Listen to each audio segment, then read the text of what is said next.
Hey buds, James here. I want to do a little bit of a different video as we kind of break down some of the myths or opinions that you may notice as a beginner runner. And I'd like to also get more info from anyone literally out there in the comments on things that I've missed so we can help out anyone that's just kind of starting their running journey. And I can look to make more of these videos as well if there's enough interest and kind of get more community feedback here. But let's kind of just jump right into number one on the list. Walking breaks are cheating. Some people feel that if you're walking during a run, you have essentially failed that run or you aren't building any progress. And this is definitely false. For beginners, the run, walk, run method is one of the best ways at helping someone increasing their endurance and ability to increase their distances. When just starting out, there's a massive learning curve, and most likely your body is not used to this much constant activity. Jogging for a set distance or time and then taking a walking break allows your heart rate to recover and the lactic acid in your muscles, that burning sensation, to be swept away so you can again begin your next bout of jogging. Personally, when I originally thought of my long runs that were over 5K or 10K, so over 3 or 6 miles, I thought that I needed to run consistently, nonstop for that amount of time, and that's just simply not true. There's many different factors that can kind of take into training as to why you might feel like you need to walk. Things like, maybe you slept terribly. Maybe your recovery from your past workout was not great. Did you have enough food? How's your energy? Do you have enough to kind of push through this workout? Your hydration, hormonal changes, stress at work, the time of day, and especially one of the ones that's happening right now being winter in Pennsylvania, temperature or weather. If it's going to be hot and humid, that's going to be so much more difficult to run in than a cooler temperature where your body can then warm up and feel better. But a hot temperature, your body can't bring that down. It's hot, it's brutal. So all those factors can kind of go into why someone might need to walk. It's a normal thing, and sometimes you just need to go ahead and do it. All right, number 2, you need to be fast to be a real runner. So if you're slow or getting passed left and right by other people that are just jogging, you must suck at running, and that is completely false. One of the things as well, yes, social media, but also racing events, and you see people running in videos, and they're awesome. They are so good, and that's probably a reason why they're also getting recorded, is because they're really good at what they do. What they do is they run, or they're really physically fit. But anyone who's actually run for a decent amount of time understands that there's a wide range of speeds that most people run in, and most of us are below average. And running is something that you can train multiple ways. So you can do distance versus speed, you can do endurance versus power. But for those that are just kind of starting out, we're trying to learn the proper form, we're trying to build endurance. We're just trying not to have a heart attack. We gotta be breathing without getting side stitches. Essentially, a couple of years ago, when I started running, I thought that I'd be impossible to get under a 30-minute 5K time. And I think I ran my first 5K in probably 36 minutes. And I was happy for that time. That pace that I was gassed out at 5K is now my base pace, my easy run pace. So it's just over time, you tend to grow, get more experience, and you kind of get used to those paces. It does take time though, and you don't really notice it until you force yourself to look back. Now in a recent 5K, I got a time that was close to, it was 26 minutes, 8 seconds. So essentially I cut 10 minutes off my 5K time from one of my first starting ones to one of the more recent 5Ks. Probably in a matter of 3 years, and not consistently training, but just small incremental changes, training over time and kind of getting to that. As long as you put effort into it, you're going to get faster, you're going to get better, but you don't need to be fast at all to be an actual good runner. All right, so number 3 is running on a treadmill is easier than running outside. Treadmills are very accessible, and if you have a gym membership, you may see a lot of people using them.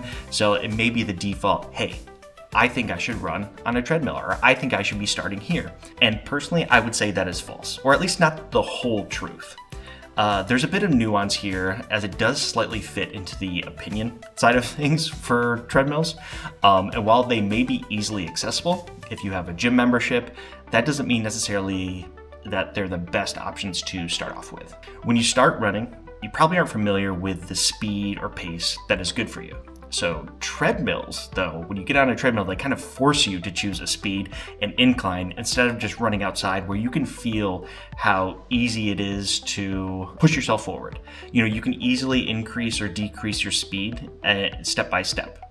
As you kind of need it, and just kind of getting comfortable with propelling your body forward is something you kind of need to work on as a beginner runner, instead of fiddling with settings and kind of like pushing buttons and worrying about things on a treadmill. Running outside gives you variety, visual stimulation, like physically seeing yourself getting closer to the new location or the distance that you're trying to achieve. There's a reason also why they call them the treadmill instead of the treadmill. You stay in one place, you just keep on watching the clock or the distance tick down on the monitor in front of you, and you're kind of just like trapped in the room. So getting outside, seeing nature, or even the city that you live in, actually seeing the distances get longer and easier over time is a great way to motivate some people instead of just choosing the treadmill by default. In reality, you probably should train both treadmill and outside at a minimum, but if you're going to use a treadmill, just make sure that you're using an incline of at least 2% or so to help simulate forward body weight push, as pushing yourself forward instead of just kind of like running in the same spot. It's probably just not the most effective way to start out for everyone. On to number 4. Running every day is the best way to improve. Commitment every single day, getting out there running is what you need to do to succeed. And again, this is completely false. I'm sure right now you can go to the search bar and type in, "I ran every day for 30 days and this is what happened," or "I ran for 30 days challenge." And these are challenges, and you'll find a lot of people that do this, to try to get clicks. Heck, I even might try to do this in a video just to see kind of what happens. But genuinely, recovery is massively important. Basically, running and fitness, workouts in general, will put your body through the ringer. So you need to make sure that you're prepared to recover, to reduce risk of injury, promote healthy growth and repair of your body and muscles, your joints. So keeping your body moving during these recovery days is still important. We don't want to be a complete blob on the couch, but doing short walks, massages, foam rolling, ice packs, warm pads, sleep, the massive one, and eating healthy food are all keys to the improvement just as much as the actual workout itself.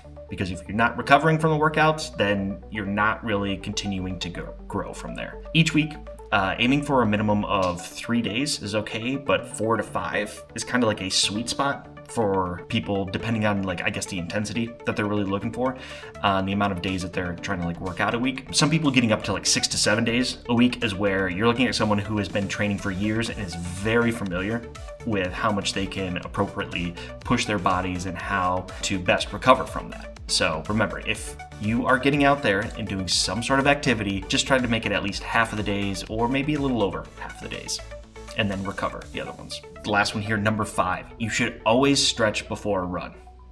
Yes, 1,000% yes. Always stretch before a run. So this is the truth.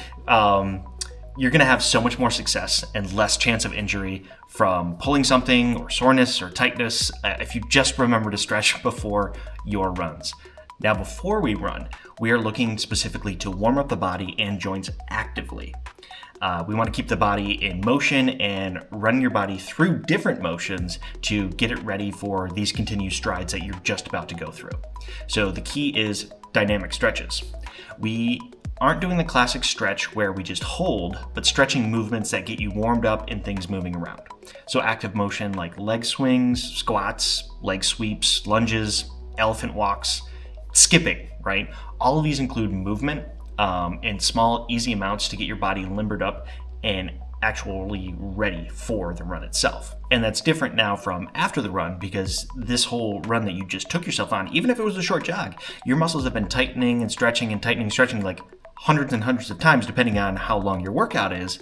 And you need to go ahead and try to release that tension and make sure that you're good to begin your recovery process, right? Because we just talked about recovery.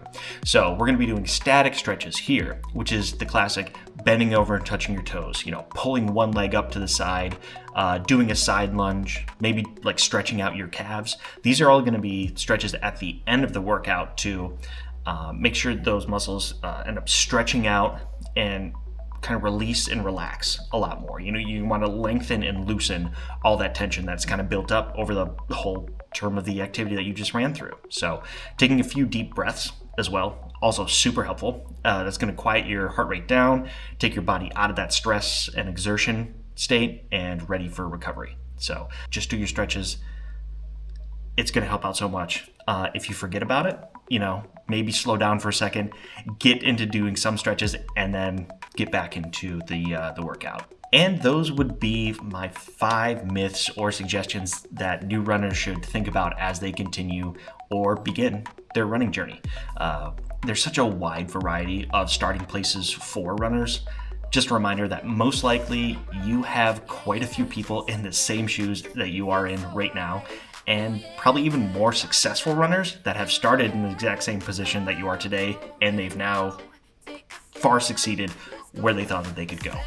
So go ahead and toss me a subscribe. Let me know any other common myths or running opinions I might have missed. I would love to do a part 2 from the feedback and the comments from everyone. All right, buds, that's it from me.